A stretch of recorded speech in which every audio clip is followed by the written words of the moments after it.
Dementia Researcher with a blog and a rating. To cross or not to cross the picket line, striking as an ECR. I've been toying with the idea of writing a blog on striking for some time. I find myself dwindling, even now, finding it difficult to pinpoint exactly where I stand. Being in full support of the strikes, but at the same time feeling unable to take part. I decided to finally write about striking as an early career researcher, or ECR, because I genuinely feel this is something we do not talk about, but disproportionately affects us the most. In this blog, I want to explore how the current higher education system affects ECRs, the barriers that forego our right to strike, and what can be done about it. Across February and March, the University and College Union, or UCU, has announced 18 strike days across 150 higher education institutions, the highest number of days ever to be announced. For me and my partner, not an ECR, the months ahead are looking quite different. He has chosen to strike, whereas I will be very much continuing on as business as usual. Why is that? Before we delve into how the current higher education climate is disproportionately affecting ECRs, and why I feel unable to strike, let's define what it actually means to take strike action and what academics are striking about. Once strike action has been confirmed by the UCU, which is decided via an industrial action ballot of university members, an individual participating in strike action should abstain from doing any activity that directly or indirectly represents their employer. For example, teaching, administrative tasks, attending meetings, replying or sending emails, or conducting research. Strikes at each institution are managed at a local level and often organize picket lines at specific university buildings to show representation and to get support from students and other colleagues. Crucially, strikers are not paid by their employer on strike days, and a strike is only declared once all other avenues of discussion with employers have been exhausted. The most notorious reason for strike action is a change to the pension scheme affecting all UK academics. This followed from evaluation taken during the economic standstill and downturn resulting from the COVID-19 pandemic. Not surprisingly, conducting evaluation at a time of negative economic growth greatly undervalued the scheme, showing a stark deficit. Now that the economy has gotten back on its feet and profits are recuperating, there has been a refusal to reevaluate the scheme, which a lot of strikers, not surprisingly, are calling out as dishonest. This change in pension contribution affects ECRs the most, as we are the ones that have had the least amount of time paying into a pension scheme with better benefits, as well as finding ourselves paying higher monthly contributions. The UCU estimates that under the new pension package, an average lecturer is set to lose 35% of the future guaranteed retirement income, and for ECRs, the losses reach hundreds of thousands of pounds. On top of this, not all of us are able to enrol in a pension scheme, which nicely brings me on to the next point, the prevalence of fixed-term contracts in academia. If you haven't experienced being on a short fixed-term contract yourself, you most likely know an ECR that has. Some of these fixed-term contracts have durations of less than 1 year. Not surprisingly, this impacts career planning, mental health, and fosters financial uncertainty. Furthermore, being on a short-term contract is unconducive for writing and applying for grants, even though securing funding is a main criteria ECRs have to tick to apply for a permanent academic position. Short fixed-term contracts also give rise to another problem, the constant need to relocate to ensure continued employment. This requires support from family members and/or partners for it to work. Frequent uprooting can lead to cultural isolation and impact the individual's ability to foster relationships, as well as family planning. Furthermore, some universities provide no financial support, also known as relocation fees, to cover the expenses of moving. Relocation thus becomes a personal burden, and many ECRs may be forced to make the difficult decision of not taking up a contract if the cost of moving is too high or too disruptive for their families.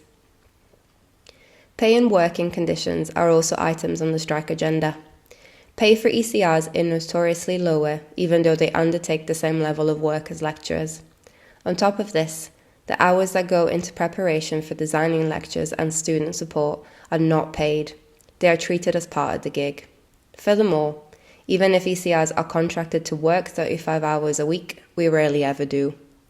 Workload is excessively high, and mental health impact on academic staff is exacerbated by the culture of overworking that plagues academia. On this dispute, the UCU is asking for an increase in wages and a nationally agreed action to address excessive workloads and unpaid work, as well as an intersectional approach to close the gender, ethnic, and disability pay gaps. Having outlined how the current higher education climate negatively affects ECRs and what the UCU is trying to do about it, the decision if to strike or not to strike doesn't seem very difficult to make. And yet, here I stand, having never taken strike action in just under 10 years of working in higher education. So what's stopping me? What are the reasons why I feel unable to take part in strike actions? Money. As an ECR, I don't have enough disposable income every month to be able to afford not being paid my full wage, especially with the cost of living crisis and mortgage repayments at an all-time high. And I'm one of the lucky ones.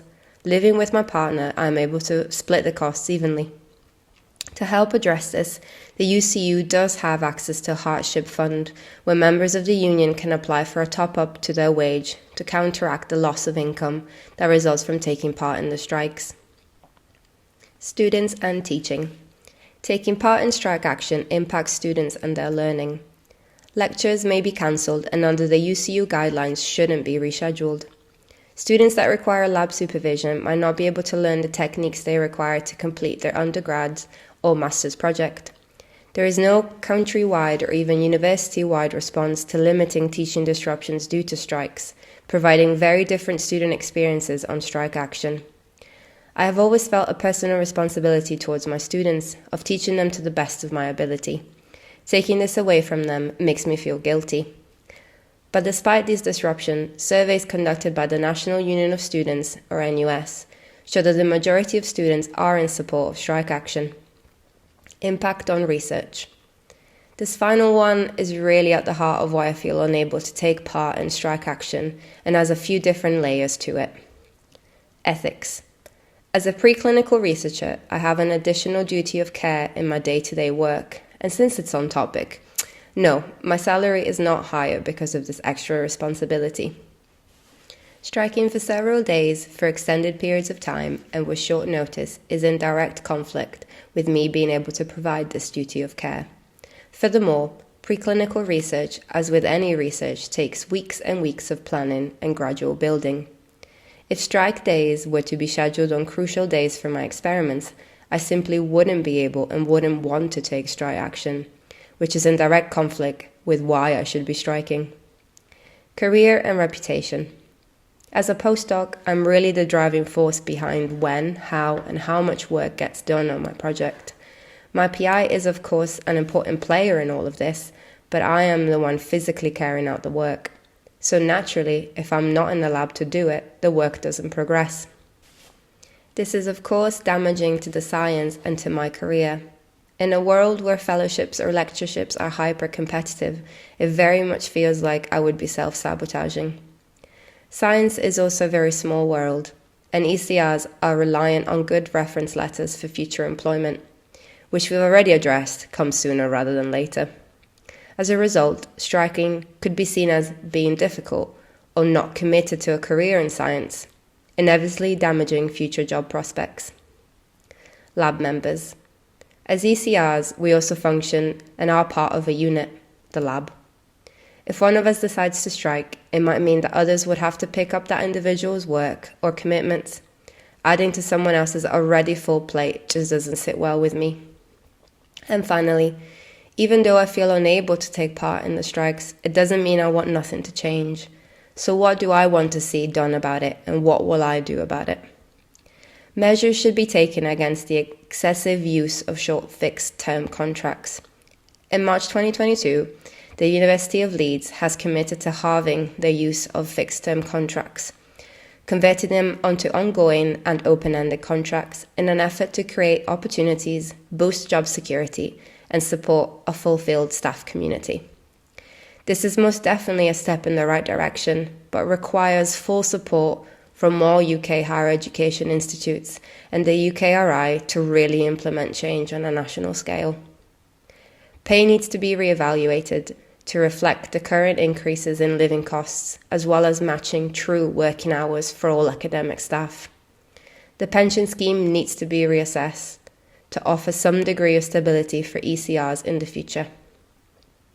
I have never crossed the picket line with a light heart, but from now on, even though this might seem like the smallest of gestures, despite the fact that I feel unable to physically join the strikers on the picket line, I won't be shying away from saying that I fully support them.